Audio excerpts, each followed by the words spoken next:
প্রিয় চাকরি প্রত্যাশী ভাই বন্ধুরা, আশা করি সকলে ভালো আছেন। তো আজকে আমি পপি এনজিওতে কিন্তু নতুন একটি চাকরি বিজ্ঞপ্তি তারা প্রকাশ করেছে, এই বিষয়ে আলোচনা করব। পপি এনজিওতে কিন্তু অনেক ভালো মানের একটি এনজিও। পপিতে যারা চাকরি করতে চাচ্ছেন তাদেরকে জন্য কিন্তু দারুণ একটি সুযোগ। পপি দেখুন নিয়োগ বিজ্ঞপ্তি, people's oriented program, people's oriented program implementation POPI কর্তৃক বাস্তবায়িত পিকেএসএফ এর অর্থায়নে আপনার এই প্রকল্পের আওতায় কিশোরগঞ্জ জেলার ইটনা উপজেলার প্রত্যন্ত গ্রাম ইউনিয়নে কার্যক্রম বাস্তবায়নের নিমিত্ত আগ্রহী প্রার্থীর নিকট থেকে আবেদন দরখাস্ত আহ্বান করা যাচ্ছে। পদের নাম হচ্ছে MIS অফিসার। পদের নাম হচ্ছে বন্ধুরা MIS অফিসার। শিক্ষাগত যোগ্যতা যে কোনো বিষয়ে স্নাতক, সামাজিক বিজ্ঞান, পরিসংখ্যান, ডেভেলপমেন্ট স্টাডিজ বিষয়ে স্নাতক ডিগ্রিধারীদের অগ্রাধিকার দেওয়া হবে। বেতন 32,500 টাকা। এছাড়া প্রকল্প নির্ধারিত অন্যান্য সুযোগ সুবিধা রয়েছে। কর্মস্থল হবে কিশোরগঞ্জ জেলার ইটনা ও নিকলি উপজেলায়। অভিজ্ঞতা পুষ্টি বিষয়ক কর্মসূচিতে কমিউনিটি পর্যায়ে MIS বিষয়ে 1 বছর অভিজ্ঞতা থাকতে হবে।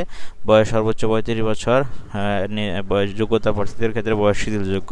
যাদের যোগ্যতা রয়েছে তাদের বয়স কিন্তু কম হলেও সমস্যা নেই, বেশি হলেও সমস্যা নেই। প্রকল্প মেয়াদ 30 জুন 2026 পর্যন্ত।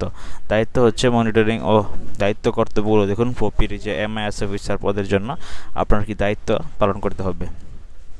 মনিটরিং ও মূল্যায়নের সংখ্যাগত ও গুণগত অবস্থা, ডাটাবেস ব্যবস্থাপনা এবং কৃষি জীবিকায়ন, মাতৃ ও শিশু স্বাস্থ্য, পুষ্টি, দুর্যোগ ও জলবায়ু অভিযোজন, প্রতিবন্ধকতা, নারীর ক্ষমতায়নের মাধ্যমে জেন্ডার সমতা অর্জন বিষয়ে জ্ঞান থাকতে হবে। জরিপ প্রাপ্ত তথ্যের আলোকে উপকারভোগীদের প্রোফাইল তৈরি করে সংরক্ষণ করা, জরিপ সংক্রান্ত সকল তথ্য হালনাগাদ করা, জরিপ প্রাপ্ত তথ্যের আলোকে সময়ভিত্তিক গবেষণা সংক্রান্ত তথ্য সংগ্রহ সহায়তা করা, বিভিন্ন খাতে প্রদত্ত ঋণের আলোকে MIS তৈরি করা, মাঠ পর্যায়ে PPEPP প্রকল্পের আওতায় চলমান কার্যক্রমের তথ্য লিপিবদ্ধ করা, শাখা পর্যায়ে উপকারভোগীদের প্রয়োজন অনুযায়ী তথ্য সরবরাহ করার লক্ষ্যে ডিজিটাল সার্ভিস পরিচালনা করা। এটি মূলত হচ্ছে আপনার কাজ। নিয়মিত উপকারভোগীদের প্রোফাইল হালনাগাদ করা, PPEPP প্রকল্পের বার্ষিক পরিকল্পনা প্রণয়নে সহায়তা করা। ঠিক আছে।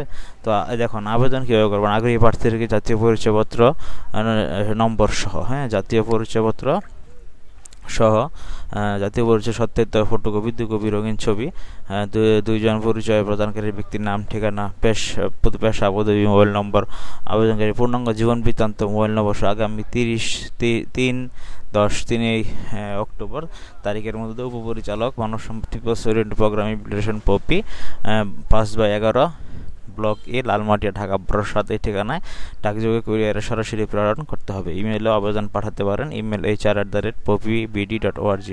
অসম্পূর্ণ আবেদন কিন্তু বাতিল বলে গণ্য হবে। তো অবশ্যই পপি ওয়েবসাইট ভিজিট করতে আসতে পারেন www.popibd.org। আপনারা চাকরি সার্কুলার পেয়ে যাবেন। পপিতে আরেকটি চাকরি সার্কুলার হয়েছে, সেটা হচ্ছে আপনার পপিতে বোট ড্রাইভার নিয়োগ দিবে। দেখতে পাচ্ছেন কিশোরগঞ্জ জেলার নিকলি উপজেলায় ভাসমান বিদ্যালয় প্রাথমিক স্বাস্থ্যসেবা কেন্দ্রের প্রকল্পের আওতায় বোট ড্রাইভার পদে নিয়োগ দেওয়া হবে। 2 জন লোক নেবে বোট ড্রাইভার। কিশোরগঞ্জ জেলার নিকলি উপজেলা কর্মস্থল হবে। অভিজ্ঞতা হচ্ছে 4 সিলিন্ডার বিশিষ্ট সেলফ স্টার্ট ইঞ্জিন চালানো অভিজ্ঞ, 80 হর্স পাওয়ার ইঞ্জিন চালানো অভিজ্ঞ, 24 ঘন্টা স্পিড নিরাপত্তা নিশ্চিত করতে হবে। হাওড় অঞ্চলে কাজ করতে হবে। বয়স 35 বছরের নিচে। সর্বসাকুল্যে 15 থেকে 20,000 টাকা বেতন দেওয়া হবে। আগ্রহী প্রার্থীদেরকে আপনার জাতীয় পরিচয়পত্রের সত্যায়িত কপি সহ 2 কপি রঙিন ছবি, 2জন পরিচয় প্রদানকারী ব্যক্তির নাম, ঠিকানা, পেশা, পদবি, মোবাইল নম্বর, আবেদনকারী পূর্ণাঙ্গ জীবন বৃত্তান্ত, মোবাইল নম্বর সহ আগামী 30 সেপ্টেম্বর তারিখের মধ্যে উপপরিচালক মানব সম্পদ প্রশাসন, people's oriented program implementation POPI 5/11 block E, Lalmatia, Dhaka 12/7 এই ঠিকানায় ডাকযোগে কুরিয়ারে সরাসরি পাঠাতে হবে। খামের উপরে পদের নাম উল্লেখ করতে হবে। বাছাইকৃত প্রার্থীদের যোগ্যতা দেখে তারপর নিয়োগ পরীক্ষা গ্রহণ করা হবে। ঠিক আছে। এটাও কিন্তু পপিতে আপনার স্পিড মানে boat driver, speed boat driver 2 জন যারা লোক নিয়োগ দেবে কিশোরগঞ্জ জেলার নিকলি উপজেলায়। তো বন্ধুরা, আশা করি আপনারা সকলে বুঝতে পেরেছেন পপিতে চাকরি সার্কুলারটি নিয়ে আমি আলোচনা করলাম। এই 2টা চাকরি সার্কুলার তো অবশ্যই আপনারা পপিতে আবেদন করবেন। তো নিয়মিত এরকম চাকরির খবর সবার আগে পেতে অবশ্যই অনেক জব নিউজ চ্যানেলটি সাবস্ক্রাইব করতে ভুলবেন না। পাশে থাকা বেল আইকনটি একটু চেপে দেবেন, যে কোনো সবসময় সত্য তথ্য সবার আগে 100% অথেন্টিক চাকরির খবর সবার আগে পেতে অবশ্যই অনেক জব নিউজ চ্যানেলটি সাবস্ক্রাইব করতে ভুলবেন না। পাশে থাকা বেল আইকনটি চেপে দেবেন। যারা ইতিমধ্যে সাবস্ক্রাইব করে রেখেছেন তাদেরকে আমি অসংখ্য ধন্যবাদ জানাচ্ছি। ফেসবুক পেজটি করে আসবেন, অনেক job news like, comment, follow, share দিয়ে আসবেন। ভালো থাকুন সকলেই। দেখা হচ্ছে পরবর্তী চাকরি কোনো ভিডিওতে। সেই সাথে সকলের জন্য শুভকামনা থাকবে।